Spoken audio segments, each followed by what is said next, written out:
ఆలోచన చేద్దామండి. ఏమైనా దాచుకున్నాడా ప్రభు?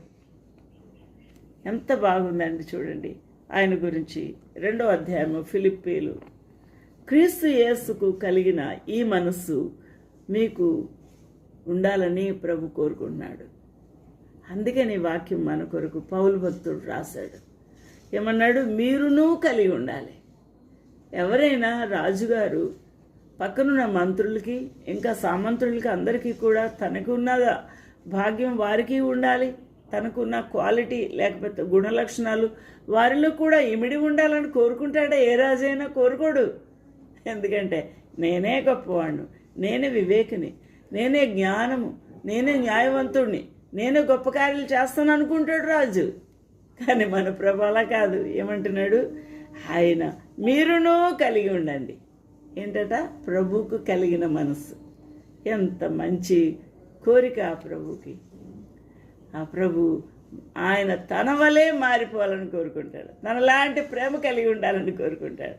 తనలాంటి దీనత్వము కలిగి ఉండాలని కోరుకుంటాడు. తనలాంటి పరిశుద్ధులుగా ఉండాలని కోరుకుంటాడు. తనలాంటి ఆ యొక్క కరుణామూర్తులుగా ఉండాలని కోరుకుంటాడు. తనలాగా ఆ మహిమలు ఎప్పుడు ఆ ప్రభుతోనే నివసించాలి అని కోరుకునే ప్రభు మన ప్రభు. అందుకనే ఆయన దేవుని స్వరూపము కలిగి ఉండి దేవునితో సమానముగా ఉండుట విడిచిపెట్టకూడని భాగ్యము. అంటే విడిచిపెట్టేశాడు, దానిని తృణప్రాయంగా ఎంచుకున్నాడు. కాబట్టి విడిచిపెట్టకూడని భాగ్యమని ఎంచుకొనలేదు, కానీ మనుషుల పోలికగా పుట్టాడు, నీలాగా నాలాగా. దాసుని స్వరూపము. దాసుడు ఏం చేస్తాడు? అద్దుడమ్మా ఎత్తుడు, అది అందించమ్మా, ఇది తీసుకెళ్ళు, ఇంతే కదా మనం వాళ్ళకి చెప్తాం. అలాగే ప్రభు కూడా దాసుడుగా, చిన్నవాడుగా తన్ను తాను తగ్గించుకొని, అందుకని శిష్యుల పాదాలు కడిగాడు ప్రభు.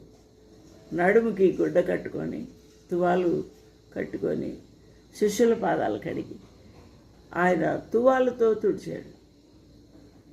అంటే మీరు ఇలాగ చేయడి అని అంటాడు. అలా ఎప్పుడైనా మనం తగ్గించుకున్నామా? నిజంగా చెప్తాం, హృదయపూర్వకంగా చెప్తాం. మనలో దీనత్వం ఉందా? లేదు.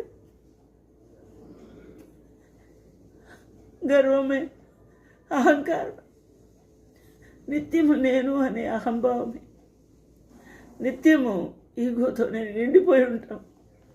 మనల్ని మనం తగ్గించుకో.